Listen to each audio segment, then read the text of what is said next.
What if everything you were told about the pyramids was wrong? Across the Giza Plateau, massive natural limestone buttes rose from the desert sand, towering hundreds of feet into the golden sky. These were not random formations.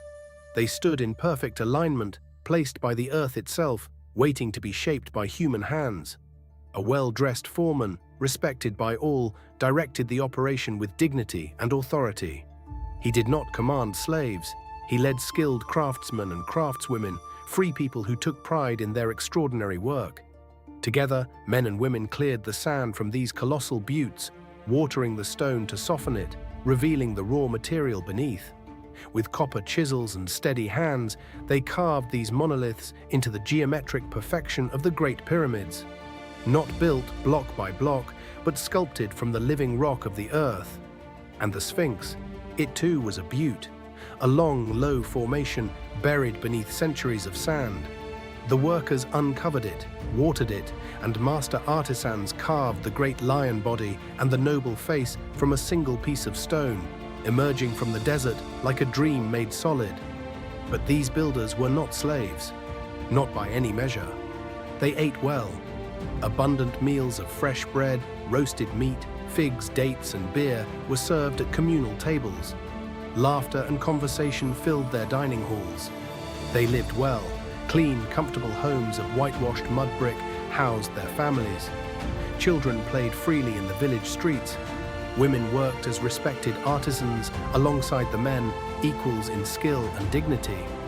The foreman treated every worker with honor. This was a community bound by purpose, not by chains. They rested in the shade during the heat of midday. They gathered around fires in the evening to share stories and music. They were cared for, valued, and proud. But the pyramid's purpose extended far beyond what we have been taught. Workers covered the completed pyramids in sheets of hammered copper and crowned each one with a solid gold capstone. Copper on limestone, with moisture between the layers, created an electrochemical reaction. A Baghdad battery, scaled to the size of mountains. The pyramids generated electricity. At night, energy crackled from the golden capstones into the dark sky. Inside the chambers, streams of power flowed through granite passages like living circuits. The ancient city of Memphis blazed with light, streets were illuminated, buildings glowed from within.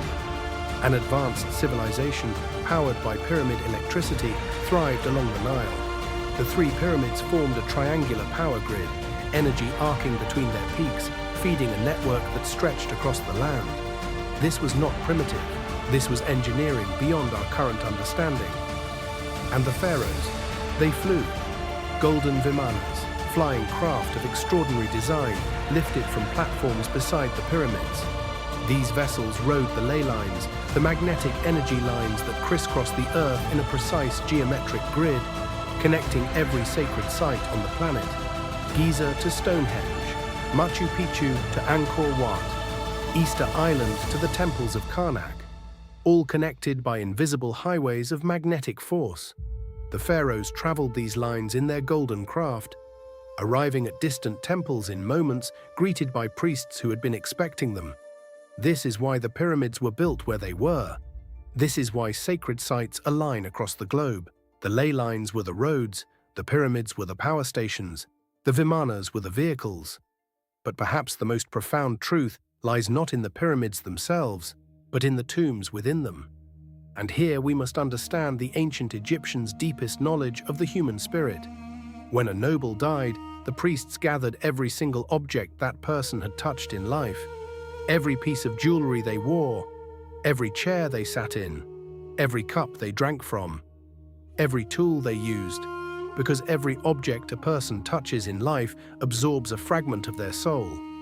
All of these belongings were placed inside the tomb with the mummy, every last one. If even a single object was missing, a piece of the soul would remain scattered, unable to reunite, unable to find peace. And what of the objects that could not fit in the tomb? They were burned, ceremonially, reverently, set alight so the soul fragments attached to them would be released, freed from their physical anchors. But the tomb served another purpose, perhaps the most important of all.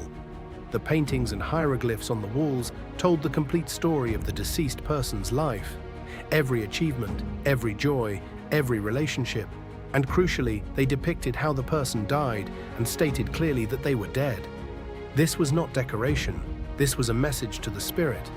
When the soul awakened in the tomb, confused and disoriented, it could read the walls. It could see its own life story. It could understand what had happened. It could comprehend that it had died. And in that understanding, it could accept its death, release its attachment to the physical world, and ascend peacefully into the afterlife. Without this, the spirit would be lost, confused, wandering in darkness, not knowing it was dead, unable to move on, trapped between worlds forever. This is why the tombs were built with such extraordinary care, not out of vanity or wealth, but out of profound compassion for the soul. And this care extended to everyone, not only the nobles. Common people, those who could not afford grand tombs, had their life stories carved into the inside of their coffins. Their possessions were buried with them. Their tales were told in simpler form, but with equal purpose. Every person deserved to know they had died. Every soul deserved the chance to move on. This was not superstition. This was precision spiritual engineering, practiced by a civilization far more advanced than we have ever given them credit for. The pyramids were not built by slaves dragging blocks. They were carved from the earth by free, proud, well-cared-for people. They were not tombs, they were power stations. And the tombs within them were not monuments to ego. They were technologies of compassion, designed to guide the soul safely home. Look at the pyramids again and see them for what they truly were.